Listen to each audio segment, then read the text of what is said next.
Imagine boarding a routine overnight flight.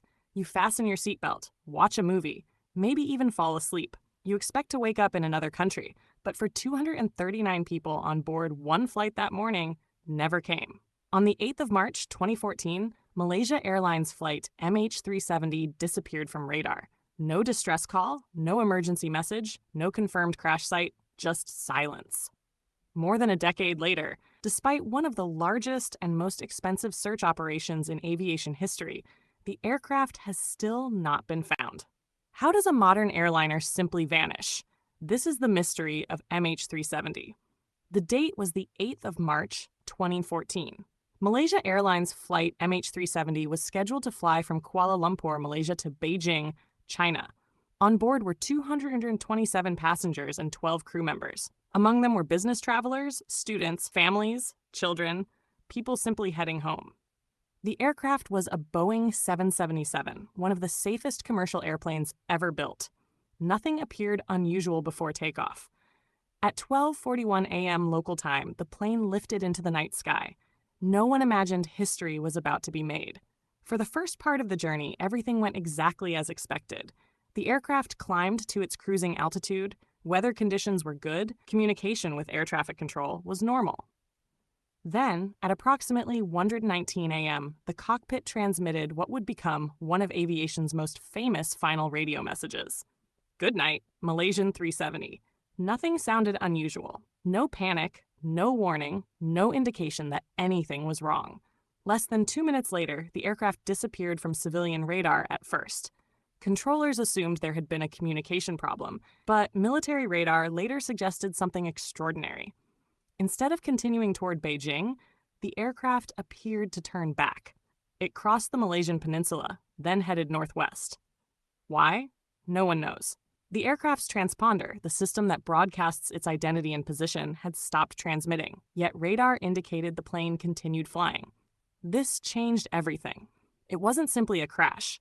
Immediately after losing contact, the flight had continued for hours. Here's where the investigation became incredibly technical. Although the aircraft wasn't communicating normally, it was still exchanging automated handshake signals with an Inmarsat satellite. These weren't voice messages or GPS coordinates. They were tiny electronic pings. Engineers analyzed these signals for months. By measuring timing and frequency shifts, investigators concluded the aircraft most likely flew south into the remote southern Indian Ocean rather than north into Asia. This single discovery completely redirected the search. Soon, countries from around the world joined the effort. Australia, Malaysia, China, the United States, and many others. Ships crossed enormous stretches of ocean. Military aircraft scanned the sea. Satellites searched for floating debris. Eventually, the underwater search covered an immense area of the southern Indian Ocean, making it one of the largest underwater search operations ever undertaken. Despite years of searching, nothing resembling the main wreckage was found. It was as if the airplane had vanished. Then, more than a year later, a breakthrough in July 2015. A damaged aircraft, flaperon, a movable section of a wing, washed ashore on Reunion Island in the Indian Ocean. Experts later confirmed it belonged to MH370. Over the following months, additional pieces of debris, believed or confirmed to be from the aircraft, were found along coastlines in the western Indian Ocean and eastern Africa. For grieving families, this was heartbreaking. It confirmed the aircraft had likely ended in the ocean, but it still didn't reveal where. Whenever a mystery lacks answers, theories begin to fill the gaps. Over the years, many explanations have been proposed. One theory suggests deliberate human intervention. Another points to a catastrophic onboard emergency. Others speculate about hijacking or other unlawful interference. Investigators examine these possibilities extensively. But because the aircraft's flight data recorder and cockpit voice recorder have never been recovered, no theory has been conclusively proven. The official investigation stated that it could not determine the exact cause of the disappearance. That's an important distinction. There are many theories, but no confirmed explanations. People often ask, how can we lose an airplane in the 21st century? The answer is surprisingly simple. The ocean is enormous. The southern Indian Ocean is one of the most remote and hostile places on Earth.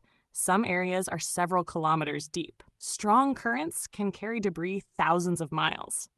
Even if investigators know the general region, finding a single aircraft on the ocean floor is like trying to locate a single coin in a city. Although official searches have been paused and restarted over the years, the story isn't over. New technology, better ocean current modeling, improved analysis of satellite data, and autonomous underwater vehicles have renewed hope that the aircraft may still be found. In recent years, Malaysia approved new search efforts led by marine robotics company Ocean Infinity under a no-find, no-fee agreement, reflecting the belief that the mystery can still be solved. For the families, even after all these years, closure still matters. More than a decade has passed. 239 lives were lost. Families are still waiting. Investigators are still searching. Somewhere, perhaps thousands of meters beneath the surface of the Indian Ocean, the answers may still be waiting until the aircraft is found.